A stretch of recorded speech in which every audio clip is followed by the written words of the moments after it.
এই যে একটা ছোট্ট আম গাছ,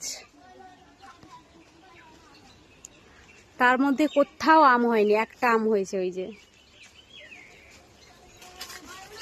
এই যে একটা আম ঝুলে আছে। এত বড় গাছটা, কোথাও আম নেই। কোথাও আম নেই। দেখো বাবু, একটা আম হয়েছে। এই যে একটা আম হয়েছে। হাত দাও, হাত পারবে না, কাঁচা আছে। হ্যাঁ, বড় হলে খাওয়া হবে এটাকে। পারবে না, ছোটবেলা আছিল আর একটা আম হয়েছিল, মনে করে চলে নিয়ে গেছে। তাই এই গাছটা একটাই আম হয়েছে, দেখেছো? এটা পাকলে খাওয়া হবে।